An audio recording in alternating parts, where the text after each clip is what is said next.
Hello, my dear learner, and welcome back to my YouTube channel. Today it's our third class of Basic to Advanced English Speaking course. So I have uploaded previous two videos in which I have told you what is state of being in present tense. So our today topic is state of being plus time in present tense. तो मैं आपको बताती हूँ कि किस तरह मैंने ये जो चार्ट बनाया हुआ है इसमें किस तरह ये पहले दो वाले जो हमारे पास सेंटेंस हैं वो गलत हैं और किस तरह तीसरे वाला जो सेंटेंस है वो ठीक है। आज हम इसको डिस्कस करते हैं। मैं आपको बताती भी हूँ कि क्या फॉर्मूला है एक जो सही हम थर्ड वाला जिसके मुताबिक थर्ड वाला ठीक है।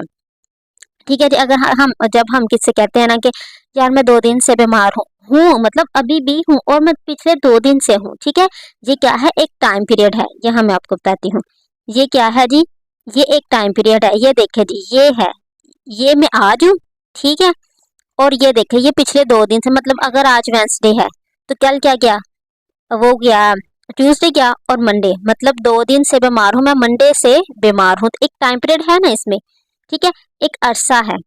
तो इसको ना हमने डिफाइन करना होता है। ये state of being plus time. आपको पता है स्टेट ऑफ बीइंग क्या होता है, जिसमें हम अपने बारे में स्टेटमेंट देते हैं कि मैं ये हूँ, मैं गुस्सा हूँ, मैं अपसेट हूँ, मैं बीमार हूँ, मैं खुश हूँ, मैं खूबसूरत हूँ, मैं काली हूँ। इस तरह के जो सेंटेंसेस होते हैं, मैंने आपको बताया था ना कि ये क्या है, जब हम अपने बारे में स्टेटमेंट देते हैं वो क्या है, स्टेट ऑफ बीइंग है। अब स्टेट ऑफ बीइंग में हमने क्या किया जी, स्टेट ऑफ बीइंग में अब हमारे पास टाइम ऐड हो गया कि मैं 2 दिन से बीमार हूँ, मैं 2 साल से शादीशुदा हूँ। तो इस तरह के सेंटेंसेस को हम लोग कैसे लिखते हैं, अगर हम इस तरह के सेंटेंसेस को हम इस तरह लिखेंगे ना, I am ill for 2 days, ये ग्रामेटिकली टोटली रॉन्ग है, ये गलत है। ठीक है जी। मैं 2 साल से शादीशुदा हूँ, आई एम मैरिड फॉर 2 years, ये भी गलत है। अब आप कहेंगे कि क्यों गलत है, फिर हम इस तरह के सेंटेंसेस को हम किस तरह लिखते हैं, ये मैं आपको बताती हूँ। जब इस तरह के सेंटेंसेस आते हैं जिसमें कहा जाता है कि मैं 2 दिन से बीमार हूँ, मैं 3 साल से शादीशुदा हूँ, मैं तो 1 हफ्ते से इस्लामाबाद में हूँ, जब एक टाइम पीरियड है और वहाँ हम कहते हैं कि मैं ये हूँ, अपनी स्टेट ऑफ बीइंग को हम बयान कर रहे हैं, उस तरह के सेंटेंसेस हम किस तरह state of being plus time में आते हैं और प्रेजेंट के होते हैं। ये देखें, ये सब्जेक्ट ले पहले लिखते हैं, उसके बाद हैव या हैज, वो तो हमने सब्जेक्ट के मुताबिक, उसके बाद बीन लिख के हम लोग आगे ऑब्जेक्ट लिख देते हैं। ठीक है जी। अब मैं आपको बताती हूँ कि क्या है, मैं 2 दिन से बीमार हूँ, सब्जेक्ट, और आई के बाद क्या सब्जेक्ट आता है, हैव आता है ना, आई हैव बीन, जिसका मतलब आई हैव एक काम मुकम्मल है, मैं हूँ, आई हैव बीन, मैं हूँ इल बीमार फॉर 2 days, 2 दिन से। ठीक है जी। ये इससे मतलब चल रहा है कि अरसा, जो एक अरसा है ना जिससे मैं बीमार हूँ, ये इसको शो कर रहा है। समझ लग गया कि जब हमने टाइम पीरियड को शो करना है तो आई एम नहीं वहां हम लगाएंगे, वहां टोटली रॉन्ग है ये, वहां हमने क्या लगाना है, I have been, I am ill गलत है, I have been ill for 2 days आएगा। नेक्स्ट बात देखें जी, मैं 3 साल से शादीशुदा हूँ। ठीक है जी। अगर अब हम इसकी ये कहें कि आई एम मैरिड, देखें जी, I am married, married for 3 years, ये आप देखें, ये आप देखें, ये क्या हो गया जी, आई एम मैं हूँ मैरिड शादीशुदा फॉर 3 years, ये क्या बात हुई जी। आई एम का मतलब है मैं अभी हूँ, अरसा मतलब एक जो टाइम पीरियड है वो किसने बताना है यहाँ। ठीक है जी। जो टाइम पीरियड शो करने के लिए हम लोगों ने क्या लेना है यहाँ, आई हैव बीन। ठीक है जी। I have been married, MARRIED, married for 3 years। ठीक है जी।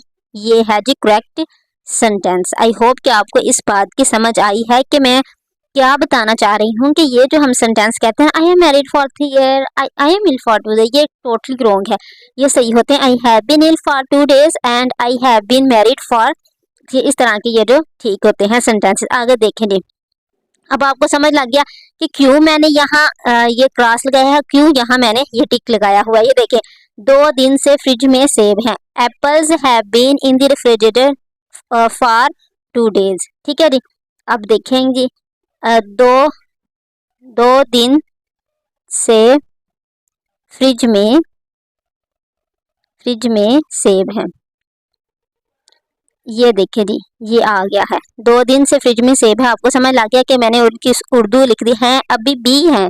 ठीक है जी। ये हमें क्या बता रहे हैं कि सेब अभी भी हैं। तो सब्जेक्ट किन की हम बात कर रहे हैं, हम एप्पल्स की बात कर रहे हैं, सेब की बात कर रहे हैं। Apples are in the fridge for 2 days, ये गलत है। ठीक है जी, यहाँ क्या आएगा, apples have been in the refrigerator for 2 days। ठीक है जी, समझ आ गया कि किस तरह इस तरह के सेंटेंसेस को लिखा जाता है और पढ़ा जाता है। आगे जी, ये मैंने सेंटेंस आप लोगों के लिए लिखा है, आपने मुझे बताना है कि इसका क्या, वो 2 दिन से कमरे में है, ये आपने बताना है। लेकिन इस तरह के एक सेंटेंस में आपको बता देती हूँ कि वो 2 दिन से छत पर है, छत पर है। क्या है मतलब प्रेजेंट का सेंटेंस है, क्या लिखेंगे, he has been on the roof for 2 days। ठीक है जी, वो 2 दिन से, 3 दिन से, 5 दिन से छत पे है। He has been on the roof for 5 days, for 10 days। ठीक है जी, जी आपको आई होप कि आज ये जो क्लास आपके लिए बहुत बेनिफिशियल होगी और आपको समझ भी आ गई हो कि मैं आपको क्या समझाना चाह रही हूँ इस तरह के सेंटेंसेस में। तो इसका जो नेगेटिव है और इंफॉर्मेटिव वो है, अफर्मेटिव तो ये थे, इसके नेगेटिव सेंटेंसेस, उसके क्वेश्चन वाले सेंटेंसेस मैं अपनी नेक्स्ट वीडियो में आपको बताऊंगी। Thank you for watching and keep watching my videos to get the knowledge about everything in English. So thank you for watching, please like